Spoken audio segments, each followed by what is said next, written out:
여러분 축복합니다. 우리 서로 인사 나눌까요? 잘 오셨습니다. 예, 그냥 말로만요. 예. 예. 최 목사님이 여기 왔잖아요, 그렇죠? 아까 목소리 들었잖아요.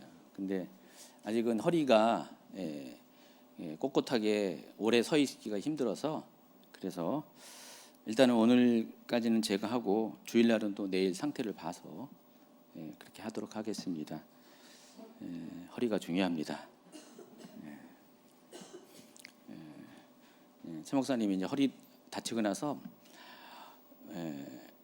집중적으로 허리를 막 찾아보더라고요. 유튜브 통해 가지고 허리가 아주 박사가 됐어요. 좀 그 집중 탐구가 좀 강해요. 뭐 하나 꽂히면은. 근데 아주 저보고 계속 허리 얘기하더라고요. 저보고 허리 조심하라고 하면서 계속 열심히 하더라고요. 여러분 삶 가운데 우리가 항상 이렇게 뭔가 이렇게 잃어버리고 빼앗기고 놓치면은 그때서야 우리 중요한 것들이 많이 이렇게 깨닫게 됩니다. 우리 인간관계에도 그렇고요. 또 우리를 향하신 주님의 사랑도 우리가 잠시 잃어봐야지 깨닫게 됩니다. 지난번에 우리 코로나 상황 가운데 여러분들이 많이 이렇게 어려운 가운데 힘든 가운데 있었고 그걸 통해서 우리가 놓쳤던 것들이 많이 이렇게 발견하게 되잖아요. 가족 중에 누구 어떤 분이 평소에는 존재감도 잘 몰랐다가 아프고 어려운 일 당하면 그때 가서 깨닫게 됩니다. 아, 소중한 존재였구나. 여러분 10손가락이 있는데 안 아픈 손가락 하나도 없잖아요. 평소에는 몰랐다가 칼에 어느 손가락 하나가 되면은 그게 이제 가장 소중한 손가락이 됩니다. 우리는 그렇기 때문에 하나님이 우리에게 주신 것들 다 소중한 겁니다. 설사 그것이 우리를 실망시키게 하는 어떤 힘든 일이라도 그걸 통해서 하나님 말씀하신 게 있습니다. 배우게 하신 게 있고 깨닫게 하신 게 있고 소중히 여기 하신 거 있습니다. 여러분 다 겪어봐서 뭔지 아시죠? 그래서 이제 최 목사님이 이제 한 주 넘게 오니까 여러분 좀 그리운가 봐요. 그리워가지고 막 카톡도 하시고 언제 최 목사님 쓰시냐고 했는데 오늘 이제 여기 서 있기를 기대했는데 제가 나와서 약간 죄송한 마음이 있습니다. 요즘 계속 바빠요. 제가 저희 어머니 챙기고 하루는 또 최 목사님 챙기고 설교 준비하고 뭐 하고 해서 계속 정신없이 바쁩니다. 다음 주는 그런 일이 없기를 저는 개인적으로 바랄 뿐입니다. 그런데 이제 최 목사님이 그 6월 6일 날 한국에 없어요. 원래 예정된 스케줄이 있습니다. 외국에 잠깐 나갔다 와야 되는데 열흘 동안 나가야 되는데 때마침 머리가 다쳐가지고 거기서 다쳤으면 또 항상 이렇게 허리는 이렇게 누적돼가지고 어느 순간 탁 터지는데 미리 다쳐서 참 그것도 감사합니다. 나중에 거기서 옛날에 이스라엘 가져가지고 가서 맹장 터진 사건 아시죠? 그런 일이 생기면 안 되는데 그것도 감사합니다. 자, 오늘은 제가 이제 이 말씀을 전해드리도록 하겠습니다. 금요일 날은 좀 주제가 영적인 주제를 다루는 시간이기 때문에 제가 그 부분을 좀 이렇게 준비하려다가 또 약간 주님이 방향을 바꿔가지고 오늘 이제 설교 제목이 마지막 때와 성령의 음성입니다. 그래서 요한계시록을 중심으로 이렇게 말씀을 전해드릴 겁니다. 계시록 2장 7절 전반부의 이야기를 말씀을 잠깐 같이 읽도록 하겠습니다. 귀 있는 자는 성령이 교회들에게 하시는 말씀을 들을지어다.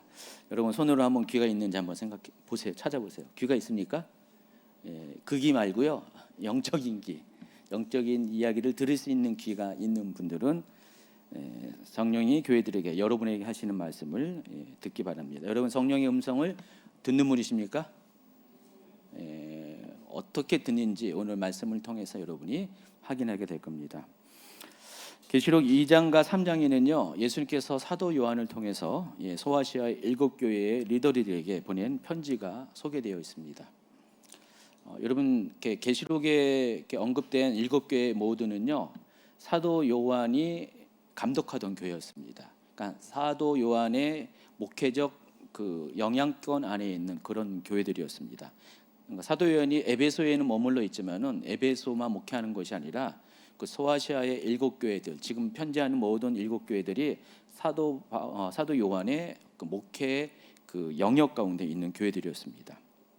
당시 사도 요한은 이제 로마 제국의 이제 기독교 박해로 인해서 7년 밖의 기간 동안에 이제 반모섬으로 유배 상태에 있었습니다.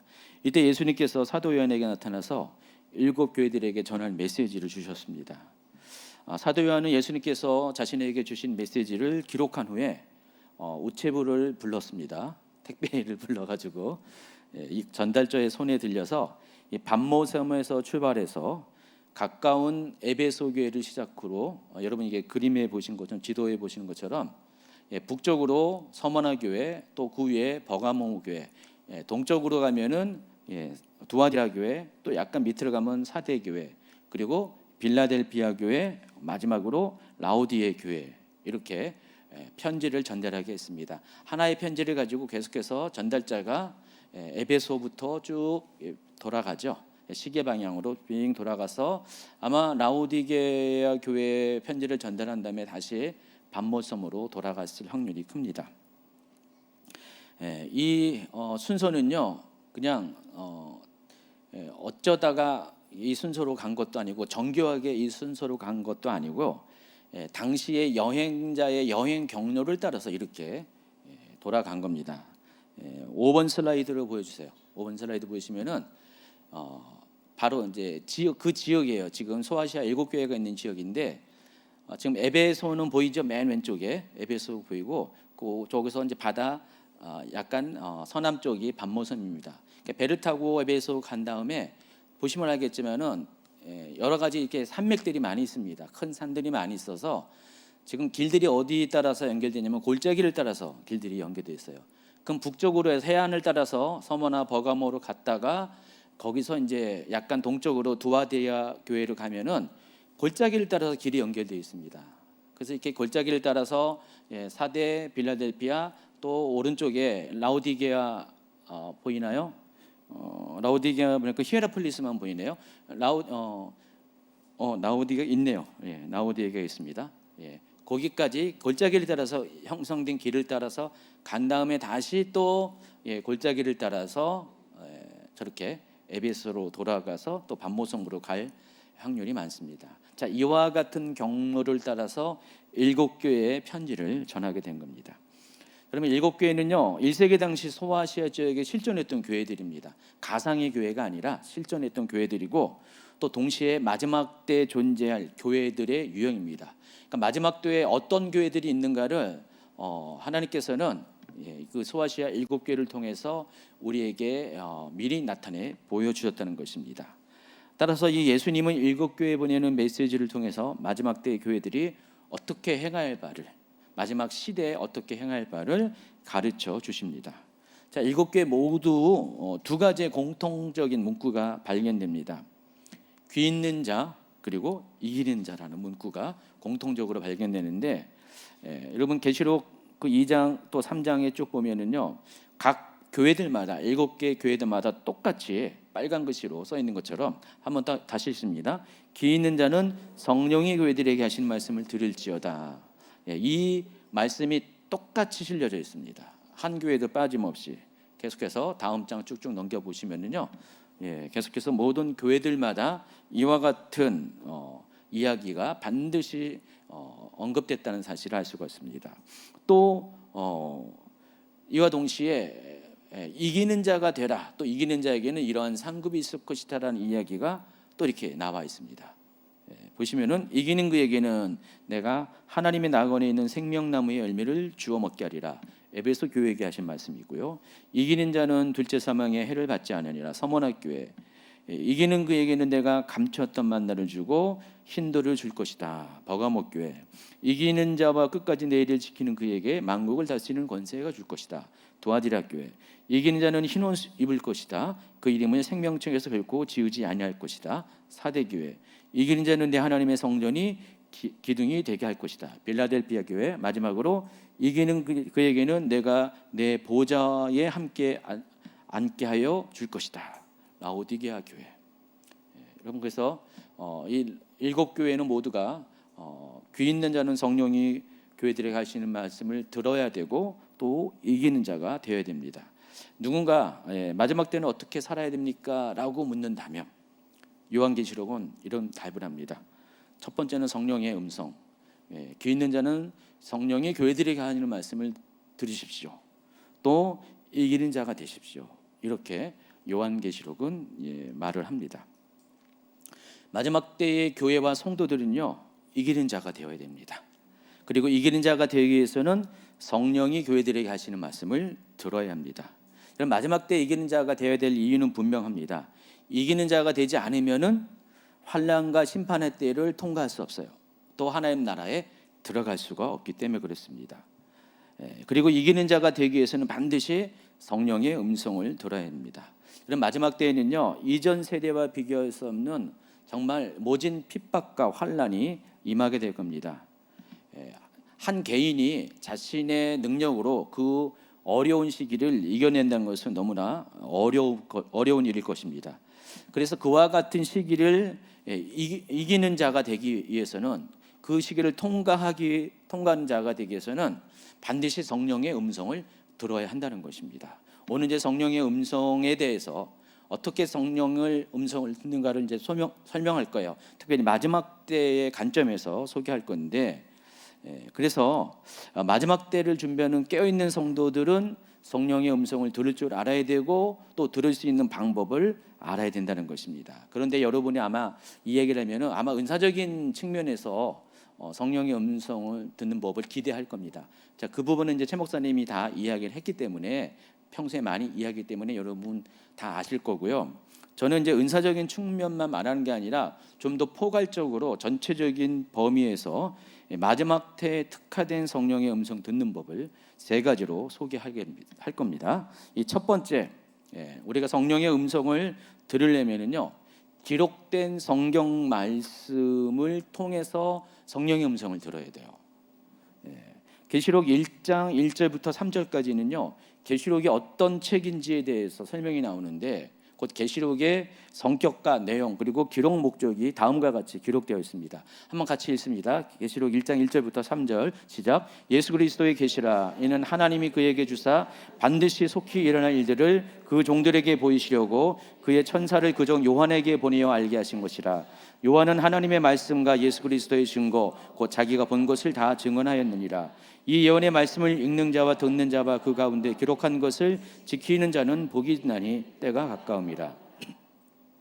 계시록이 어떤 책인가 누군가 질문한다면은, 하나님께서 하나님의 종들에게 마지막 때 반드시 속히 일어날 일들을 보이시려고 천사들을 사도 요한에게 보내어 알게 하신 예수 그리스도의 계시입니다. 자, 1장 1절이 그 얘기를 하고 있습니다.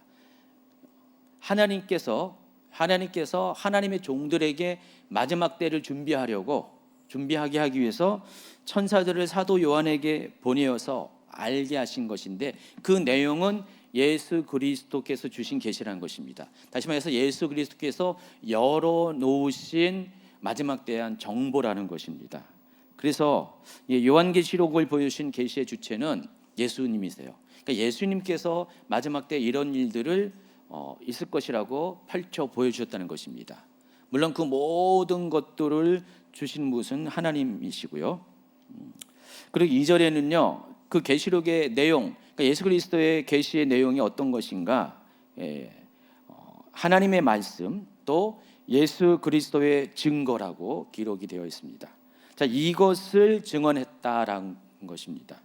그리고 마지막으로는 3절의 계시록을 기록하게 하는 목적, 이게 중요합니다. 이 예언의 말씀을 읽는 자와 듣는 자와 그 가운데 기록한 것을 지키는 자는 복이 있나니 때가 가까움이라. 그래서 읽는 자와 듣는 자와 기록한 것을 지키는 자에게 복이 되게 하기 위해서, 마지막 때가 이를 때 계시록의 말씀을 읽는 자와 듣는 자와 또 그 가운데 기록한 것을 지켜 행하는 자는 복이 있게 될 것입니다. 왜냐하면은 이 마지막 때가 되면요, 너무나 이 급변하는 사회적인 흐름 가운데 혼란과 무질서가 발생하게 될 것입니다. 전에는 전혀 생각해보지도 못했고 겪어보지 못했던 놀라운 일들이 일어나게 될 겁니다. 물론 지금도 여러분 주변에 전에 보지 못했던 일들이 많이 생기잖아요. 듣도 보지 못한 일이 많이 생기는데 이 정도는요 약가라는 것입니다. 별거 아니에요. 이 정도는 별거 아니고 앞으로의 상황은 더 혼란스러운 일들, 더 감당하지 못한 일들이 많이 생기게 될 겁니다. 아마 사람들은 그때쯤 되면은 그 상황을 접하면은 어떻게 하지? 아마 대부분 그렇게 반응할 거예요. 그 상황을 이해도 못하고 받아들이지 못하고 어떻게 처리할지 못하는 당황함 가운데 큰 두려움에 빠지게 될 것입니다. 자, 그렇지만 아무리 상황이 그런다 할지라도 이 모든 일들은 하나님께서 허락하신 것이고 하나님의 주권과 계획 안에서 발생한 것입니다. 혼란의 끝에는 반드시 해피엔딩이 있어요. 계시록은요 해피엔딩으로 끝나요. 아시죠? 계시록 21장과 22장에는요 해피엔딩의 내용이 있습니다. 정말 영원한 하나님의 나라가, 영존하는 하나님의 나라가 펼쳐질 것이고 거기는 해피엔딩으로 끝나게 되어 있습니다. 끝이 없죠. 끝없는 해피엔딩이 이어지게 됩니다. 그래서 하나님께서는 그것을 목표로 해서 잠시 혼란의 시간을 허락하시고 또 혼란의 시간 가운데 택하신 성도들도 역시 같은 혼란을 겪게 됩니다. 그럼에도 불구하고 하나님은 그들을 보호하시고 최종적으로는 영원한 하나님 나라로 인도하신다는 것입니다. 이게 계시록의 내용이에요. 만약에 이것을 모른다면은 우리가 이런 혼란한 상황에 겪게 되면은 끝을 모른다면은 막막하게 되죠. 힘들죠. 두려움을 알게 되죠. 언제 이 고생이 끝나? 이걸 끝날 지점을 모른다면은 많이 힘들 거예요. 근데 어느 시기가 되면은 이것이 끝날 거야라는 것을 알게 되면 어떻게 해요? 여러분 충분히 감당할 수가 있습니다. 대부분의 사람들은요, 미래를 알면은 충분히 감당합니다. 근데 미래도 몰라. 계속해서 이 고통의 시간이 언제 끝날지 모른다. 그러면 실망하고 무너지고 포기하게 될 겁니다. 그런데 계시록은 그러지 않도록 하기 위해서 앞으로 되어질 일들이 이런 어려운 일이 생길 것이지만 그러나 그것이 종착역이 아니라 하나님은 그것을 통과하는 자에게 계시록 21장, 22장과 같은 그런 정말 이렇게 놀라운 하나님 나라의 영광 가운데 그 은혜 가운데 우리를 들어가게 할 것이라고 말씀하고 계세요. 그래서 그것을 알게 해주기 위해서 계시록이 기록이 된 겁니다. 그래서 성도들에게 마지막 때의 일을 미리 알려줌으로 그때를 준비할 수 있도록 하고 성도들이 영원한 형벌에 이르지 않고 영원한 생명을 얻게 하기 위해서 기록된 것이 요한계시록입니다. 그렇기 때문에 그 내용을 읽는 자, 듣는 자, 또 그 내용대로 기록된 것을 지키는 자는 복이 있는 사람이라는 것입니다. 계시록을 모르는 사람은 복이 없어요. 여러분 복이 있는 사람입니다. 계시록을 아는 사람은 정말 복이 있습니다. 이와 같은 계시록의 기록 목적과 같이 마지막 때는 하나님의 계획을 아는 것이 중요하고 또 그래서 성령의 음성을 듣기 위한 첫 번째 발걸음은 마지막 때에 일어날 일을 기록한 계시록을 읽고 듣고 그 가운데 기록한 것을 지키는 것이라는 것입니다. 여러분 서두에서 설명한 바와 같이 계시록은 성령께서 교회들에게 하시는 말씀을 기록한 것입니다. 성령은 사람 안에 내주하시죠. 또 감동시키시고요. 또 말씀하십니다. 때로는 분별되는 음성으로 우리에게 하나님의 뜻을 가르쳐 주십니다. 자, 그런데 기록된 성경 말씀 또한 그 저자가 하나님이신데 하나님의 성령을 통해서 그 저자를 감동시켜서 기록하게 한 겁니다. 여러분 모든 성경은 하나님의 감동으로 된 거예요. 하나님의 감동이라는 것은 하나님께서 성령을 통해서 깨닫게 하고 또 생각나게 하셨다는 뜻입니다. 그러니까 성령님께서 성경 저자의 모든 저작 활동에 관여를 하셨습니다. 그러니까 성령께서 쓸 것들을 생각나게 하시고 감동을 주셔서 그것을 글로 옮겨 담은 것이 성경 말씀, 기록된 성경 66권이라는 것입니다. 그러므로 성경도 뭐예요? 하나님 음성이에요. 제가 첫 번째로 여러분에게 권면하는 게 그겁니다. 여러분 성령의 음성을 들어야 된다고 말씀드렸고, 특별히 마지막 때와 관련된 성령의 음성을 들어야 되는데, 그 음성을 들을 수 있는 첫 번째 발걸음이 기록된 성경 말씀을 통해서 성령의 음성을 들어야 돼요. 근데 마지막 때와 관련돼서 특화된 성령의 음성이 어디에 있냐? 바로 계시록에 있다는 것입니다. 하나님께서 이 성령을 통해서, 계시록을 통해서 가르쳐 준 내용이야말로 마지막 때를 분별할 수 있는 가장 명확하고 가장 안전한 정보라는 것입니다. 우선순위에 있어서 여러분 이 계시록을 통해서 마지막 때에 대해서 대한 성령의 음성을 들어야 된다는 것입니다. 어떤 분들은 지금 하나님의 음성을 듣는다고 해서 하나님이 이렇게 말씀하셨어 하면서 마지막 때에 대한 그 시나리오를 자기가 직접 들은 이야기를 가끔 이야기하는 분들이 있어요. 여러분들 주변에 아마 그런 분들을 만나보셨을 겁니다. 하나님께서 나에게 이렇게 말씀하셨는데 곧 좀 있으면은 주님이 강림하실 것이래, 공중에 강림하실 것이래 하면서 주님이 나에게 직접 말씀하셨어. 너 알지? 나 하나님 음성 듣는 거 하면서 이런 분들이 있어요, 실제로요. 근데 성경 말씀을 통해서 예수님이 다시 오시는 시기를 아는 것이 아니라 하나님이 자기에게 직접 말씀하셨다는 거예요. 그리고 내가 듣는 하나님의 음성은 틀리지 않는다 라고 확신하면서 그렇게 하는 사람이 있습니다. 근데 맞습니까? 여지껏 한 명도 맞은 사람이 없어요. 다 틀렸어요. 수백 년 동안 다 틀렸어요. 여러분, 수백 년 동안 이런 일들이 많이 있었어요. 근데 여러분, 계시록에는요, 주님이 언제 어떤 모습으로 어떻게 오실 것을 다 기록을 해놨어요. 이미 2000년 전에 이걸 다 기록을 해놨습니다. 근데 이건 다 무시해버리고 직접적으로 성령께서 자기에게 말씀하셨다라는 것들을 더 우선순위에 놓는 분들이 가끔 등장하게 된다는 것입니다. 문제가 생길 수밖에 없습니다. 그래서 마지막 때를 분별할 수 있는 가장 명확하고 가장 안전한 정보는 성경이고 특히 계시록이라는 것을 아시기 바랍니다. 그렇기 때문에 마지막 때와 관련된 성령의 음성을 들으려 하는 사람은 우선적으로 성경을 읽어야 됩니다. 계시록에 대한 관심을 가져야 됩니다. 계시록은요, 마지막 때 일어날 일들을 시간 순서적으로 기록한 시나리오와 같은 책이에요. 영화 대본처럼 처음에 어떤 일이 있고 마지막에 어떤 일이 있고 중간 과정에 어떤 일이 있을 것이라는 것을 꼼꼼하게 기록한 그런 책이라는 것입니다. 마지막 때는 계시록에 기록된 순서대로 하나님께서 계획하신 일들이 발생하게 될 것입니다. 그래서 마지막 때와 관련돼서 무엇보다 우선순위로 이 계시록에 대한 관심을 갖고 그것을 기준으로 마지막 때를 분별을 해야 한다는 것입니다. 감사하게는 요한계시록 안에는요, 마지막 때와 관련된 모든 정보들이 다 기록이 되어 있습니다. 그러니까 마지막 때를 이야기하는 다른 성경도 많이 있어요. 근데 다른 성경은요, 마지막 때에 관련된 이야기를 하는데 조각밖에 이야기를 못해요. 한 파이가 있으면은 한 조각밖에 이야기 못합니다. 부분적으로 다루고 있다는 것입니다. 그러나 성경 중에서 계시록만 유일하게 파이 전체를, 마지막 때라는 파이 전체를 완벽하게 다루고 있습니다. 그렇기 때문에 계시록을 통해서 마지막 때에 일어날 일들을 전체적인 윤곽으로 살펴봐야 됩니다. 그 다음 순서로 계시록에서 약간 부족하게 설명되고 또 때로는 누락시킨 이 부분들을 다른 성경을 통해서 보완하고 또 확인하는 그런 작업을 해야 한다는 것입니다. 다시 한번 강조합니다. 마지막 때를 위한 성령의 음성을 듣기 위한 첫 번째 발걸음 어떻게 된다고요?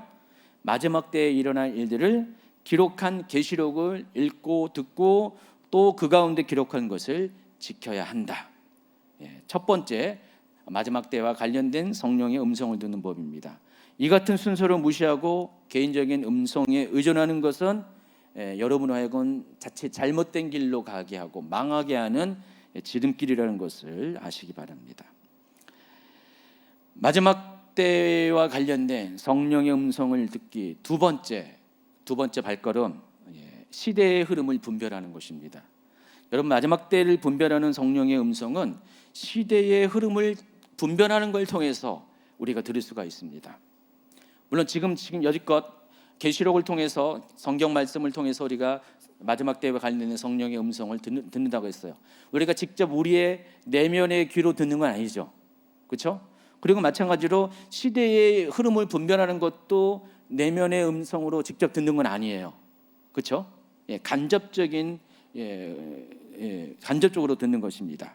여러분, 예수님은요 바리새인들과 사두개인들이 예수님께 나와서 예수님을 시험하기 위해서 하늘의 표적을 구할 때 그들에게 질문에 대해서 다음과 같은 답을 하십니다. 마태복음 16장 1절부터 3절까지인데 한번 같이 읽도록 하겠습니다. 시작. 바리새인과 서두개인들이 와서 예수를 시험하여 하늘로부터 오는 표적 보이기를 청하니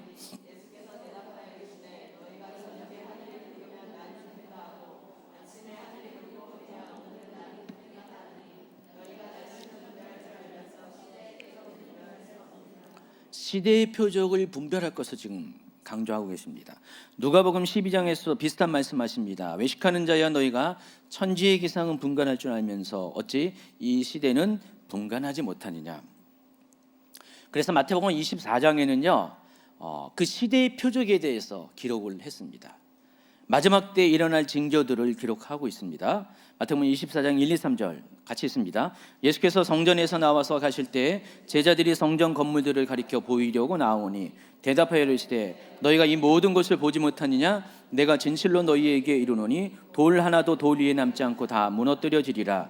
예수께서 감람산 위에 앉으셨을 때 제자들이 조용히 와서 이르되 우리에게 이르소서 어느 때에 이런 일이 있겠사오며 또 주의 임하심과 세상 끝에는 무슨 징조가 있사오리까. 여러분, 마지막 때는 어느 날 갑자기 아무도 모르게 찾아온 거 아닙니다.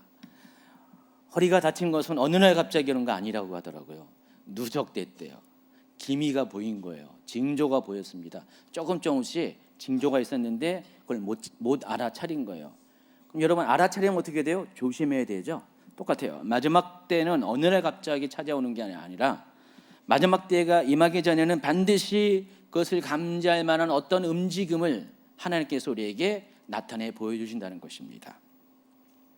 점진적이지만은 시간이 갈수록 어느 순간에는 충분히 감지할 만큼 구체적인 형태로 마지막 때가 가까이 왔다는 징조가 나타나게 된다는 것입니다.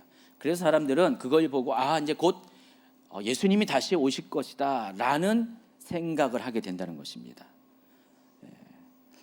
따라서 이 마지막 때를 분별하기 위해서는 이 성경에 기록된 마지막 때에 대한 징조에 대해 관심을 가지고 그것을 구체적으로 연구하는 것이 상당히 중요합니다.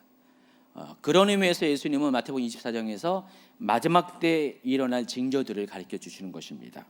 마태복음 24장은 다음과 같이 구성되어 있어요. 표에 보는 것처럼 마태복음 24장 4절부터 14절은요 마지막 때에 대한 징조가 나타나는데 이것은 마지막 24장의 전체적인 개론적인 서술이에요. 그러니까 전체적인 윤곽을 가리키는 거고요. 그리고 이제 중간에 삽입되어 있는 게 예루살렘의 멸망에 관한 이야기가 20절까지 있고요. 그리고 이제 21절부터 41절까지 21절에 걸쳐서 마지막 때에 대한 본격적인 그 징조들이 소개되고 있습니다. 그리고 이제 나머지는 마지막 때 어떻게 우리가 어떤 자세로 살아갈 것인가를 설명하는 것입니다. 마태복음 24장은 이런 구조로 되어 있습니다. 그래서 마태복음 24장 4절부터 8절까지는요. 여러분 그거 좀 띄워주세요. 재난의 시작이 어떻게 시작되는가를 설명하고요. 마태복음 24장 8절을 보세요. 이 모든 것이 재난의 시작이라고 그랬죠. 그리고 14절은요. 천국 복음이 모든 민족에게 증언되게 하여 온 세상에 전파되리니 그제야 끝이 오리라. 그래서 마지막 때 일어나는 환란의 시작과 끝이 이렇게 될 것이다라고 전체적인 개론 부분을 이야기합니다. 그리고 이제 15절부터 20절까지는 예루살렘의 멸망에 관련된 AD 70년에 있었던 그 사건을 미리 예고하시고요.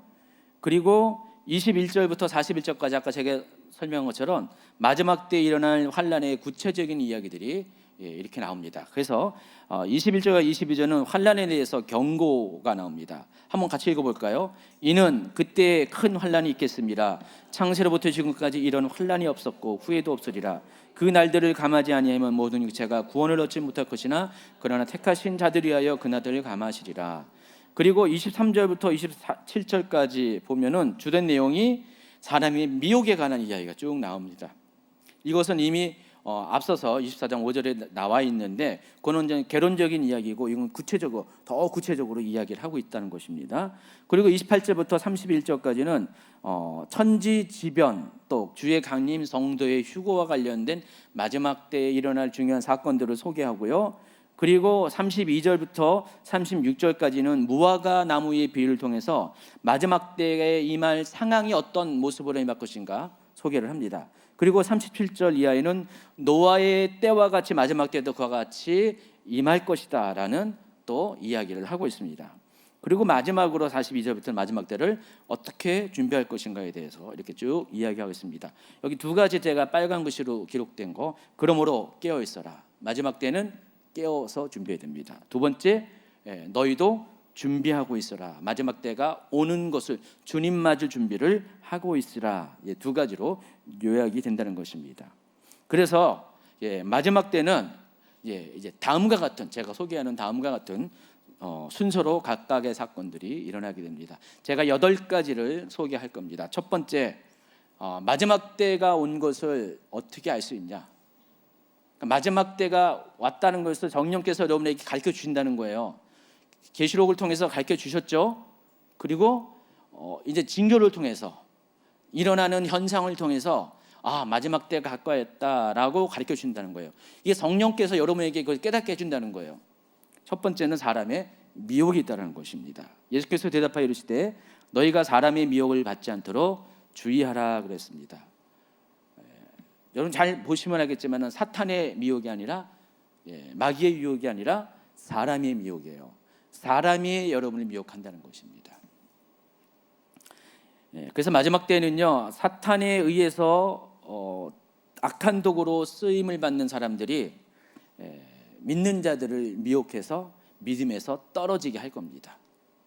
지금도 여러분 많은 미혹들이 있잖아요. 이미 많은 미혹들이 있는데 앞으로는 더 많은 미혹들이 더 다발적으로 여기저기서 다양하게 생겨나게 된다는 것입니다. 제가 이제 많이 시간이 가면서 이런 걸 느껴요. 점점 시간이 갈수록 목회를 처음 할 때와 지금 점점 그 미혹들이 정말 생각하지 못한 미혹들이 많아지고 있다는 것들을 실감합니다. 몸으로 경험하잖아요. 그 미혹에 의해서 또 우리 공동체 중에 어떤 분들은 넘어가기도 하고요. 막 그러잖아요. 뭐 신천지, 뭐 하나님의 교회, 뭐 안식교 이런 수준뿐만이 아니라 이거 다 알려진 수준이 아니라 생각하지 못했던 곳에서 생각하지 못한 방식으로 미혹이 막 찾아와요. 여러분도 모르게 그냥 거기 쑥 쓸려가는 거예요. 이런 일들이 많아지고 있어요. 좀 가만히 있어도 별 이야기 막 들려오잖아요, 그렇죠? 카톡으로 막 누가 어떤 내용을 막 보내고, 그래? 여러분 전에 생각하지 못했던 일들이 막 보여주고, 막 그러면 그때 여러분 어떻게 해요? 괜히 신경 쓰이고요, 괜히 알아보려고 하고, 좀 알아보다가 잘못하면 거기서 빠져버리고요. 막 그런 일들이 지금 많이 생기고 있어요.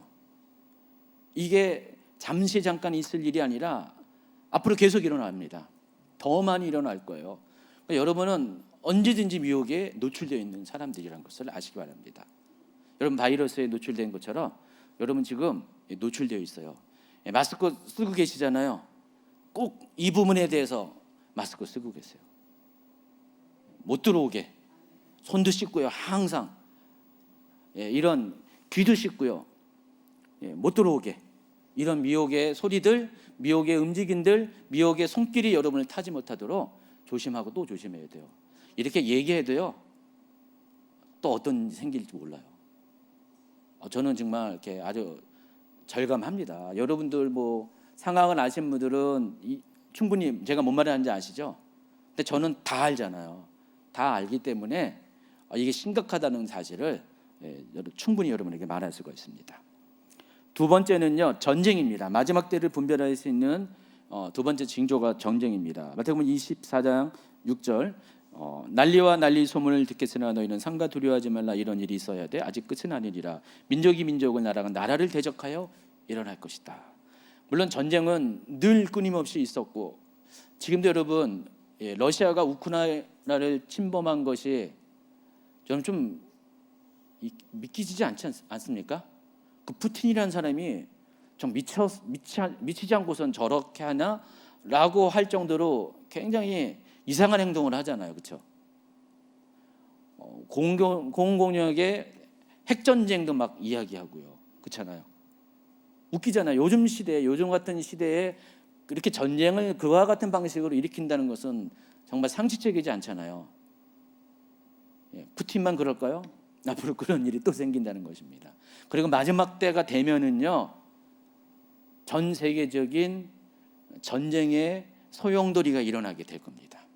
어떤 한 나라와 한 나라의 수준이 아니라 더 많은 그룹들이 서로 연대해서 생기는 그런 전쟁들이, 뭐 어떤 분들은 제3차 세계대전도 이야기할 수 있고요, 약간 그보다 강도가 낮은 전쟁일 수도 있고요, 큰 전쟁들이 마지막 때가 가면 갈수록 일어나게 될 겁니다.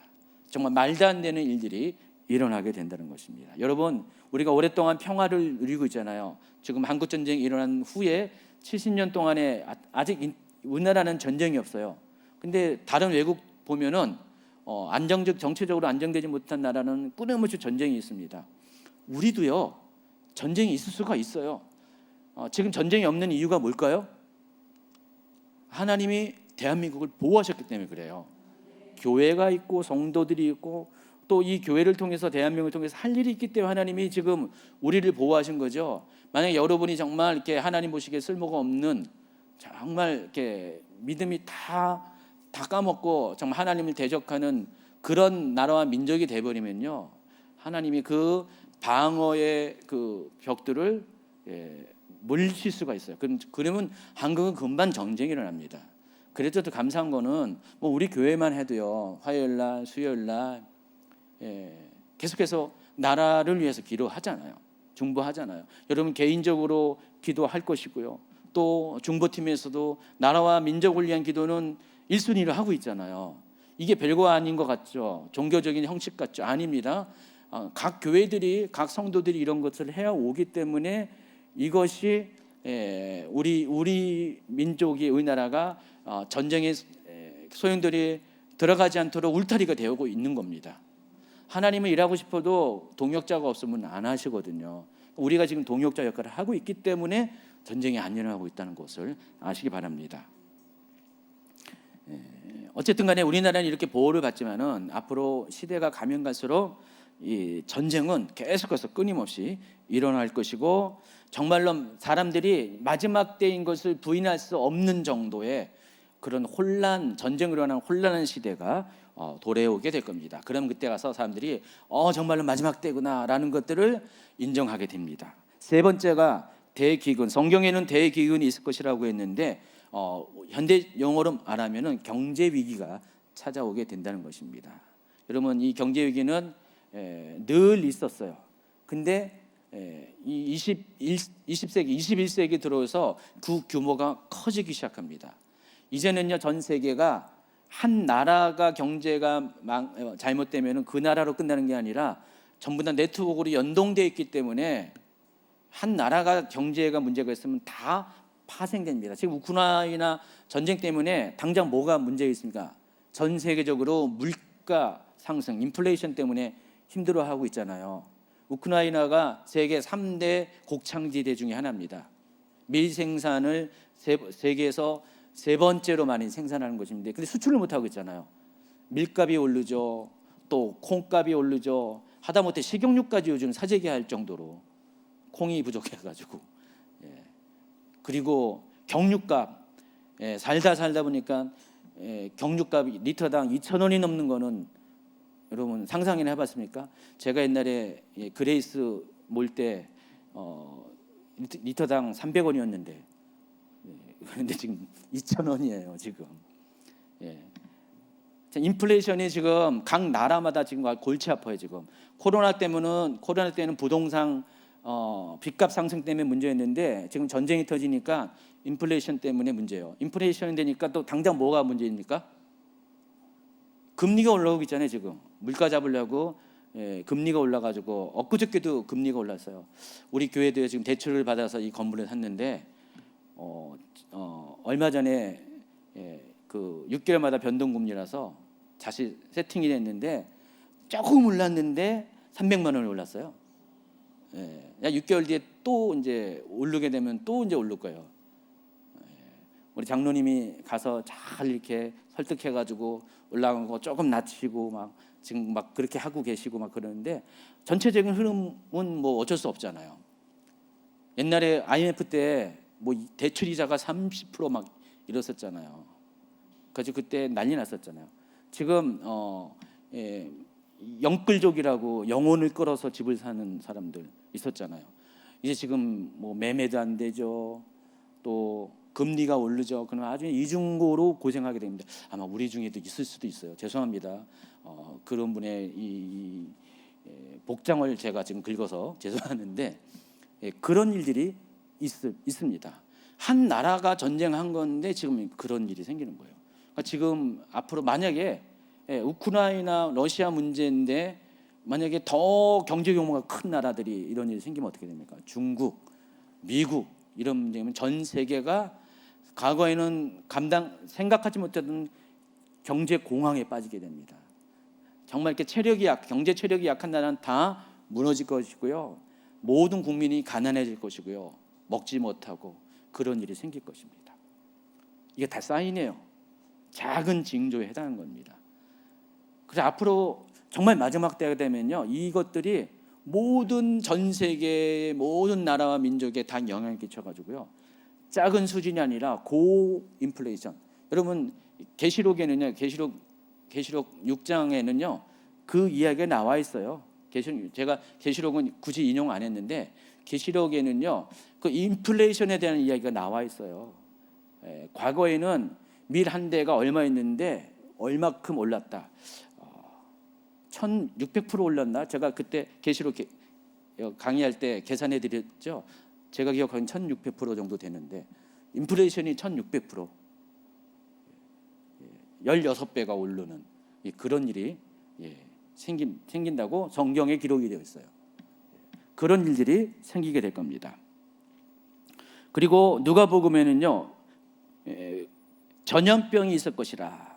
지금 코로나 때문에 우리가 2년 넘게 이렇게 코를 가리고 살았는데 이제 또 뭐요? 원숭이 두창, 무슨 종기 비슷하게 뭐가 나는 거 있죠. 치사율 10% 가까이 되는 게 지금 전 세계로 퍼지고 있습니다.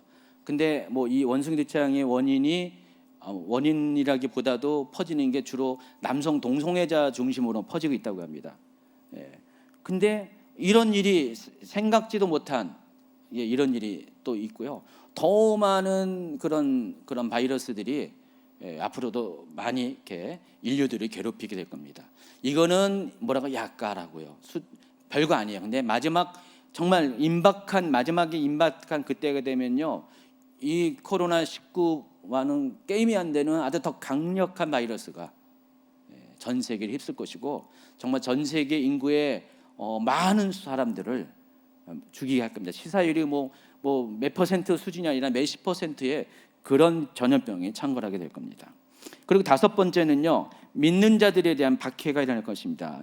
이사장 8절 9절 10절 있습니다. 시작. 이 모든 것은 재난의 시작이니라. 그때 사람들이 너희를 환난에 넘겨주겠으며 너희를 죽이리니 너희가 내 이름으로 때문에 모든 민족에게 미움을 받으리라. 그때 많은 사람이 실족하게 되어 서로 잡아 죽고 서로 미워하겠다 그랬습니다. 이 마지막 때가 되면 믿는 자들의 박해가 시작되는데 지금도 박해는 일어나고 있습니다. 박해는 있는데 이게 부분적인 지역적인 한 국가적인 박해가 아니라 전 세계적인 흐름으로 믿는 자들의 박해가 시작될 것입니다. 그래서 이 일은 사람의 미혹과 마찬가지로 전 3년만 시기에 이런 일들이 더 집중적으로 일어나게 될 겁니다. 그리고 후 3년 반 시기에 7년 환란의 후 3년 반 시기에는 이것이 아주 대규모로 공식적으로 일어나게 될 것이고, 이때는 적그리스도가 이렇게 리더십으로 있는 세계 단일 정부가 세상을 지배하는 세상이 될 겁니다. 그리고 이때는요 대규모의 배도가 일어나게 될 겁니다. 믿는 자들이 믿음을 저버리고 적그리스도를 따르는 일들이 이 시기에 생겨나게 될 것입니다. 그래서 마태복음 24장 23절 24절에 보면은 조금 더 구체적으로 그 상황을 얘기합니다. 그때 사람이 너희에게 말하되 보라 그리스도가 여기 있다 혹은 저기 있다 하여도 믿지 말라. 거짓 그리스도들과 거짓 선지자들이 일어나 큰 표적과 기술을 보여 할 수만 있으면 택하신 자들을 미혹하리라. 그래서 이 택하신 자들이 앞에 정관사가 붙어요. 더가 붙어요. 그 택하신 자들, 그 믿는 자들을 나는 구원받았다고 생각하는 자들조차도 미혹에 넘어가는 일들이 일어나게 된다는 것입니다. 그리고 24장 7절 이하에는요 24장 7절부터 지금까지 설명한 것은 땅 위에서 일어난 재앙이라고 우리가 분류할 수가 있어요. 근데 24장 29절부터는요 하늘로부터 임할 재앙들이 임하게 됩니다. 한번 29절 읽어볼까요? 그날 환란 후에 즉시 해가 어두워지며 달이 빛을 내지 아니하며 별들이 하늘에서 떨어지며 하늘의 권능들이 흔들리라. 하늘에 있는 천체에 어떤 문제가 생겨, 달과 별과 해에 문제가 생기는 일들, 29절 이하에는 이것들이 설명이 되어 있어요. 그러니까 이런 일들이 생겨난다는 것입니다. 하늘로부터 뭔가 천체적으로 문제가 생긴 일들이 많이 생기게 된다는 것입니다.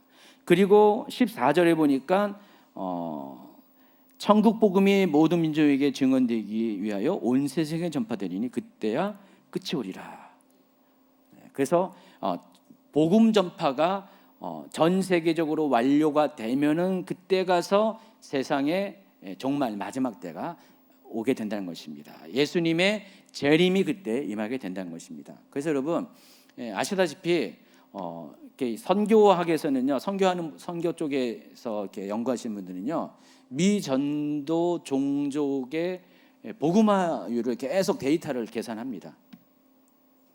그런데 옛날에는요 이 정도의 수준의 미전도 종족이 있었다면요, 지금은요 그 그래프가 시간이 갈수록 점점 하향 곡선을 하는데, 완만한 곡선을 하다가 20세기 들어가면서 급격한 곡선으로 이루어지고 밑으로 곤두박질하고 있습니다. 그러니까 미전도 종족이 얼마 안 남았어요. 아주 빠르게 미전도 종족들이 남아있는 종족들이 수가 소멸되고 있습니다. 지금 얼마 안 남았어요. 곧 있으면은 모든 민족에게, 종족에게, 모든 언어에게 복음이 전파되는 일들이 완성이 될 겁니다. 그러면은 오늘 분명히 얘기했지만 그때야 끝이 올 것이다. 그러니까 복음이 다 전파되면은 예수님이 다시 오시다는 것입니다. 그리고 마지막으로 이스라엘의 국가 회복과 유대인의 영적 부흥입니다. 마지막 때임을 알리는 가장 중요한 징조 중에 하나가 이스라엘의 국가 회복과 유대인의 영적 부흥입니다. 이건 두 가지 이런 순서로 이어집니다. 먼저는 이스라엘의 국가가 회복되고 또 유대인의 영적 부흥이라 합니다. 여러분 이 중에서 하나는 벌써 이미 성취되었죠. 이스라엘의 국가 회복이 일어났습니다. 이미 예언이 성취된 사건입니다. 예수님은 마태복음 24장 32절에서 마지막 때의 시기를 분별하기 위해서는 무화과 나무의 비유를 배우라고 말씀하셨어요. 무화과 나무의 비유를 배우라. 그 가지가 연하여지고 잎사귀를 내며 여름이 가까운 줄을 아나니 이와 같이 너희도 이 모든 일을 보고든 인자가 가까이 곧 문 앞에 이른 줄 알라. 홍인자 전사님 가까이 문 앞에 서게 해보세요. 인자가 지금 가까이 서 있는 줄 알라. 여러분 이제 조시지 마시라고 제가 이렇게 잠깐 환기를 한 겁니다. 항상 이게 성도들이 졸면요, 홍 전사님은 거기서 문 앞에 딱 서 계세요. 그러면 딱 보고 인자가 가까이 왔네. 제가 이걸 오랫동안 써먹죠. 30년은 써먹죠. 뭐 하다 말았죠? 32절, 33절. 근데 예수님 왜 마지막 때와 관련해서 무화과 나무의 비유를 배우라고 하셨죠? 다음과 같은 이유입니다. 무화과 나무는 다 여러분 이미 제가 반복적으로 한 말이기 때문에 다 알고 있는 내용이에요. 사계절을 알려주는 나무입니다. 봄, 여름, 가을, 겨울. 특히 뭘 알려줍니까? 이 지금 32절과 33절에는 여름에 대해서 이야기합니다. 근데 여름이란 단어가 히브리어의 언어 유희에 의하면은 종말을 의미하는 겁니다. 그러니까 이스라엘 사람들, 유대인들은요, 여름 이야기하면 종말을 생각한다 그랬죠. 그래서 무화과 나무가 가지가 연해지고 잎사귀를 내면은 종말이 가까운 줄을 알라, 이렇게 듣는다는 것입니다. 그래서 무화과 나무가 또 의미하는 게 뭐였어요? 이스라엘 민족을 상징하잖아요. 그러니까 이스라엘 민족이 겨울에 죽어있던 가지처럼, 무화과 나무의 가지처럼 죽어있던 이스라엘 민족이 다시 민족적인 소생이 일어나게 되면, 이스라엘의 국가가 회복이 되면은 그때가 되면은 여름이 가까웠다. 다시 말해서 마지막 때가 가까이 왔다는 것을 알라. 그런 의미에서 지금 24장 32절, 33절의 이야기를 예수님이 마지막 때에 대한 징조로서 알려주고 계시는 것입니다. 그래서 이스라엘은 마지막 때를 분별하는 아주 중요한 열쇠입니다. 이스라엘을 보고 마지막 때를, 딴 거는 잘 몰라도, 딴 것들은 대충 이렇게 뭐 아리까리 한다 할지라도 이스라엘만 봐도 여러분 마지막 때가 진짜 어느 시기까지 왔다는 것을, 하나님의 시간표를 명확하게 알 수가 있다는 것입니다. 놀랍게도 1948년 이스라엘이 약속의 땅에서 국가 독립을 쟁취했습니다. 지난번 화요일 날 류예우 소개 선교사님이 그 얘기를 쭉 얘기했잖아요. 이거는 역사상 전후무한 이야기라고 말씀을 드렸습니다. 그래서 이스라엘 건국을 지켜본 사람들은 전부 다 놀랐습니다. 어떤 사람은 그때 빠진 턱이 아직도 이렇게 돌아오지 않아가지고 고생을 하고 있다는 이야기를 들었습니다. 그래서 이 무화과 나무 비밀에 대해서, 비유의 비밀에 대해서 연구했던 사람들은요, 즉각적으로 알아냈어요. 이게 이스라엘의 건국이 어떤 의미인지를 알았습니다. 그리고 이스라엘 국가만 건립된 것이 끝난 게 아니었죠. 그때 당시 이스라엘 국가 건립 당시 1948년 당시 이스라엘의 인구는 67만 명밖에 안 됐어요. 근데 그 이후로 계속해서 전 세계에 흩어져 있던 이스라엘의 혈통을 가진, 피를 가진 사람들이 계속해서 이스라엘로 몰려 들어가고 있습니다. 지금까지 몰리고 있어요. 이걸 가리켜서 알리야 운동이라고 합니다. 그걸 아시죠? 알리야만은 아시죠? 알리야. 지금 이제 우크라이나 전쟁이 일어나면서요, 우크라이나에 있었던 10,000명 정도의 유대인이 지금 이스라엘에 돌아갔습니다. 이스라엘 정부는 환영을 하고 있습니다. 사실 어떤 건수가 있고 사건이 있으면은 틈틈이 유대인들은 계속해서 옛 고토로 돌아가고 있습니다. 이게 언제까지 이어질 것 같아요? 주님 오실 때까지 계속해서 이어지고 있습니다. 이사야 60장 4절 한번 읽어볼까요? 내 눈을 들어 사방을 보라. 무리가 다 모여 내게로 오느니라. 내 아들들은 먼 곳에서 오겠고 내 딸은 안개 올 것이라.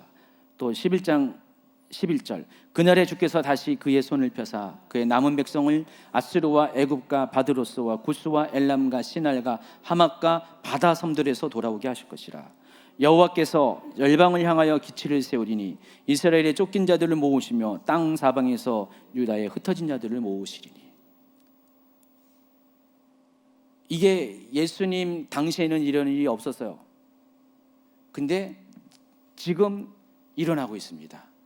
시대가 점점 시간이 지나갈수록 여기에 언급된 지명에 흩어진 유대 민족들이 2000년 만에 지금 계속해서 옛 땅으로 돌아가는 일들이 일어나고 있습니다.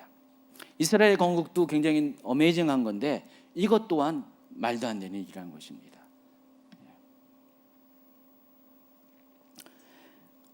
그리고 또 중요한 것이 이스라엘 관련돼서 마지막 때를 알리는 아주 더 중요한 마지막 징조는 뭐냐?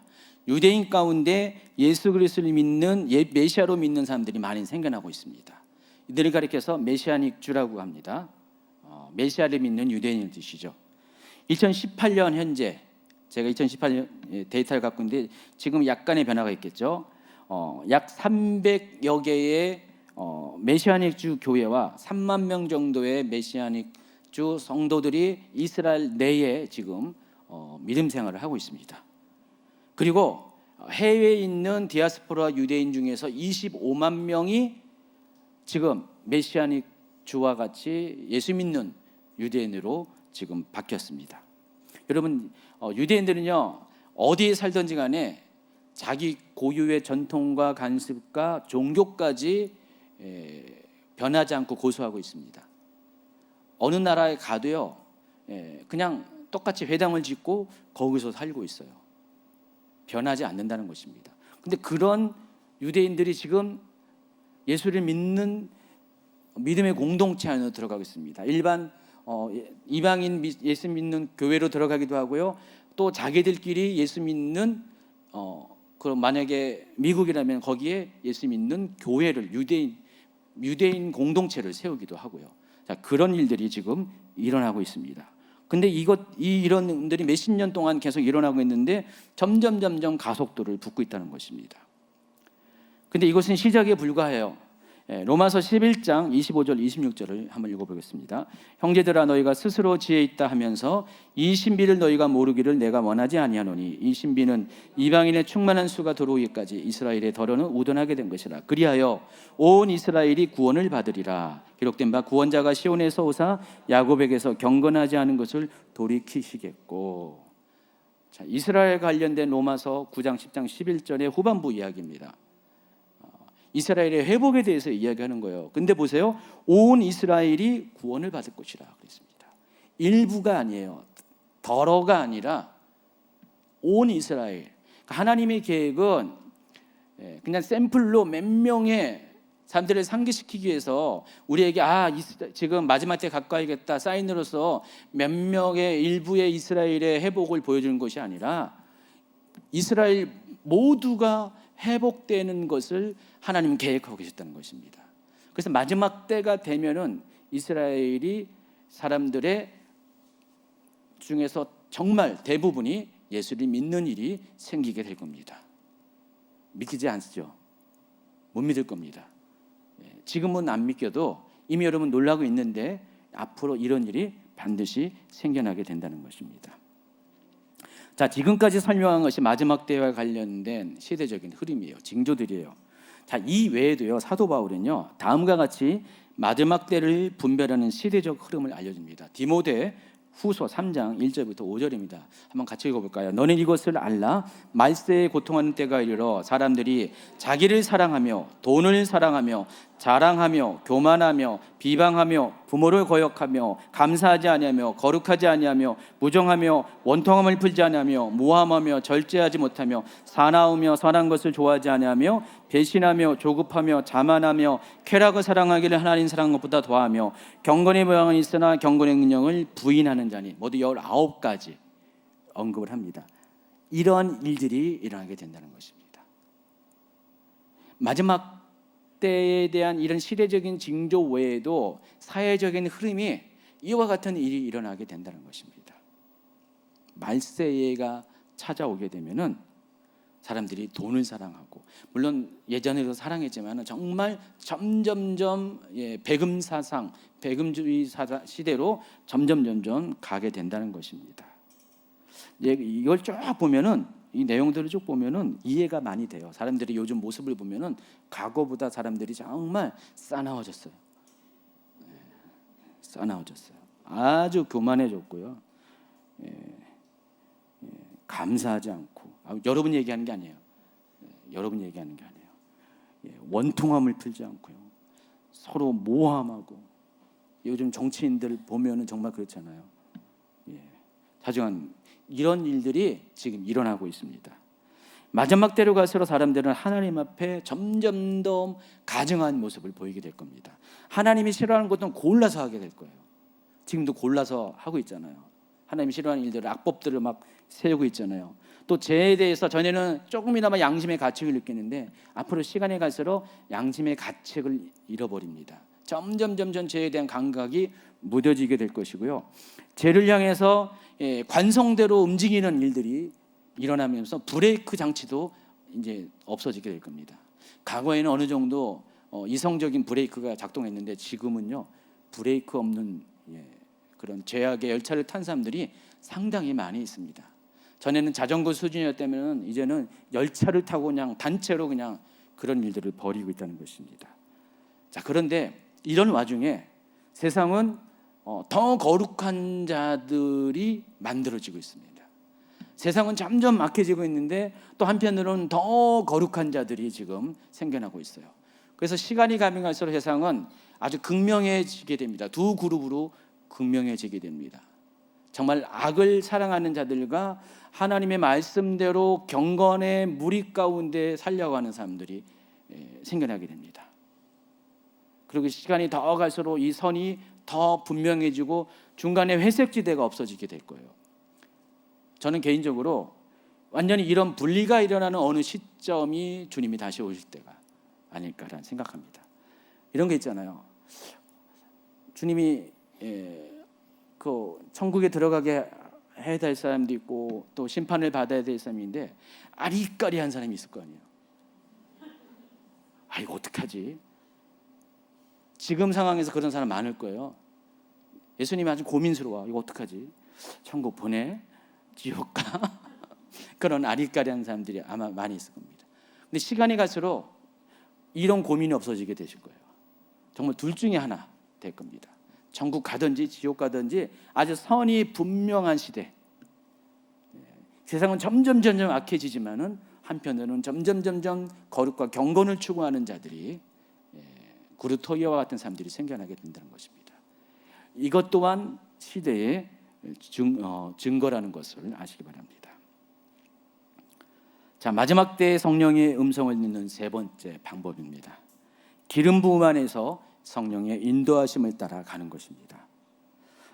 역시 마지막 때의 분별을 강조하는 요한 1서에는요, 마지막 때를 분별하기 위해서는 거룩하신 자에게서 기름 부음을 받아야 함을 강조합니다. 이는 기름 부음이 모든 것을 가르쳐 주기 때문이라고 이야기합니다. 한번 있습니다. 요한일서 2장 18절부터 20절, 또 띄어서 27절 연속적으로 읽도록 하겠습니다. 시작. 아이들아, 지금은 마지막 때라. 적그리스도가 오리라는 말을 너희가 들은 것과 같이 지금도 많은 적그리스도가 일어났으니 그러므로 우리가 마지막 때인 줄 아노라.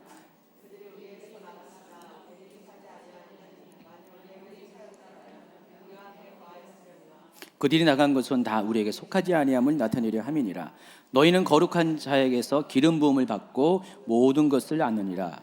27절입니다. 너희는 주께 받은 바 기름 부음이 너희 안에 거하나니 아무도 너희를 가르칠 필요가 없고 오직 그의 기름 부음이 모든 것을 너희에게 가르치며 또 참되고 거짓이 없으니 너희를 가르치신 그대로 주 안에 거하라.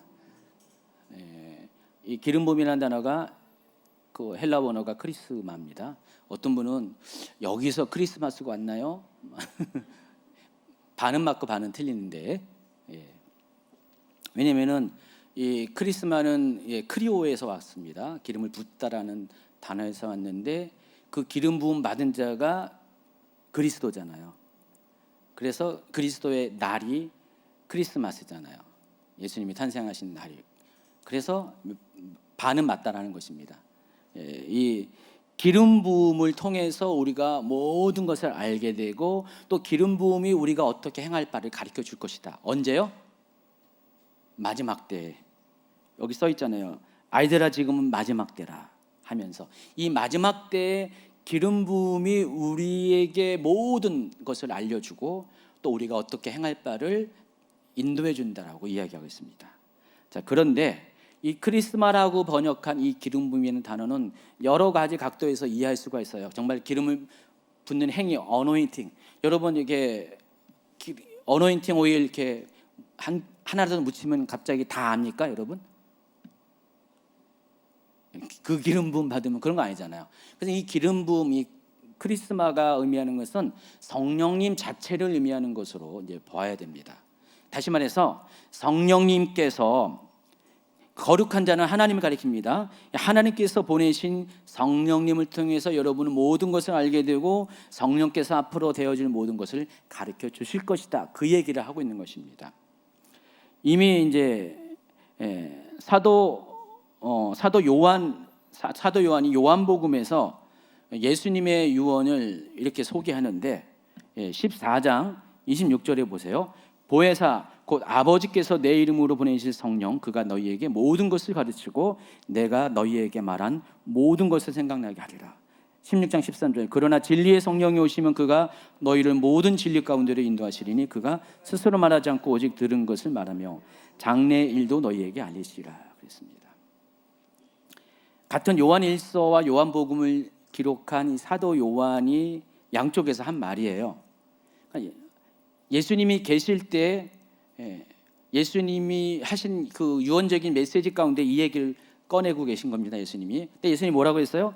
장차 예수님의 이름으로 보내실 성령, 보혜사 성령이 오실 것인데 그분이 모든 것을 가르치고 모든 것을 생각나게 할 것이다. 자, 이 이야기를 지금 요한일서 2장 20절과 27절에서 반복적으로 약간 다른 표현으로 하고 있다라는 것입니다. 사도 바울도 고린도서 2장에서 이와 같은 성령의 사역에 대해서 또 간접적으로 이야기합니다. 자, 이처럼 성령께서 하시는 여러 가지 역할 가운데 중요한 한 가지는 뭐냐? 성도들에게 주님이 말씀하신 것을 다시 생각나게 하시고 성도들 하여금 각 상황마다 어떻게 처신해야 할 것을 가르쳐 주시는 역할이 성령이 하시는 역할이란 것입니다. 특히 마지막 때가 되면은요, 어떤 구체적인 상황 가운데 성령의 음성을 직접적으로 듣고 인도함을 받는 때가 오게 될 겁니다. 여러분, 지금은 우리가 함께 신앙생활을 하고 또 이끌어주는 자가 있잖아요. 근데 앞으로 정말 마지막 때 신앙생활을 마음 편히 할 수 없는 그때가 될 때 어떻게 됩니까? 여러분은 누가 인도할까요? 바로 성령께서 여러분을 인도합니다. 여러분, 성도가 어렵고 또 곤란한 상황이 되면요, 하나님이 은혜를 더 부으시는 거 아시죠? 평소에는요, 별로 기도해도 뭐 대답이 없으셨어. 정말 살아계신 거야 하면서 막 삐질 정도로 말씀 안 하시는데 우리가 곤란한 상황이 되면요, 성령께서 그때 가서 우리에게 더 개입하세요. 근데 알고 보면은요, 사실은 이겁니다. 원래 계셨고 원래 말씀하시는데 전에는 다른 많은 것들에 가려져서 성령의 음성을 못 듣다가 이제는 그 가려진 것들이 다 걷어채지고 내 안에 불순물이 없어지게 되니까 성령의 음성이 잘 들리는 것뿐이에요. 지금 알고 보면은 어쨌든 간에 성령님은 늘 언제나 우리 옆에 계셔서 안에 계셔서 말씀해 주시고 길을 인도하시는 분이 성령님이에요. 그래서 지금 어떤 분들은 비록 다수는 아니겠지만은 성령의 음성을 듣고 성령의 인도하심을 따라서 생활하고 있어요. 근데 이 마지막 때가 되면은 모든 성도들이 그와 같이 살게 된다는 겁니다. 그럼 빨리 마지막 때가 왔으면 좋겠죠. 빨리 마지막 때가 오면은 나도 그때 가서는 성령의 인도함을 받는 삶을 살 수 있을 것이다. 그렇게 생각할 수가 있잖아요. 어쨌든 중요한 것은 마지막 때가 되면은 성령께서 이와 같이 더 열정적으로 성도들 안에서 예수님이 말씀하신 그와 같은 사역을 행하신다는 것입니다. 그래야지만 마지막 상황을 성도들이 이길 수 있기 때문에 그렇다는 것입니다. 결론은 맺는데 앞으로 여러분이 살아가는 세상은요, 지금보다 더 악한 세상이 될 겁니다. 많은 분들이 세상이 나아지길 위해서 애쓰고 노력합니다. 내가 이렇게 열심히 하면은 세상은 좋아질 거야. 그런데 시간이 좀 이렇게 덜 빠르게 흘러가게 하는 것뿐이지 하나님의 시간표는 정해진 시간대로 계획대로 가게 될 겁니다. 마지막 때 흐름은 사람이 아무리 노력한다고 해서 그 흐름이 멈춰서는 건 절대로 아니라는 것입니다. 그래서 점점 더 악으로 치닫는 세상의 흐름 가운데 우리가 두 가지 태도를 취해야 됩니다. 뱀처럼 지혜로워야 되고요, 비둘기처럼 순결함을 가져야 됩니다. 그와 같은 모습으로 악한 세대를 이기는 자의 삶을 살아야 됩니다. 그리고 결국 그것의 결국 하나님 나라의 영원한 생명 얻어야 됩니다. 계시록 21장, 22장의 그 나라로 우리 모두가 들어가야 된다는 것입니다. 그래서 그 나라에 들어가기 위해서는 지금까지 말씀드린 세 가지 차원에서 성령의 음성을 들어야 됩니다. 첫째는 성령의 감동으로 기록된 하나님 말씀을 통해서 마지막 때에 되어질 일들을 여러분이 알아야 되고요. 둘째는 시대의 징조를 분별해야 됩니다. 이 시대의 징조를 통해서 성령께서도 말씀하고 계시기 때문에 그렇습니다.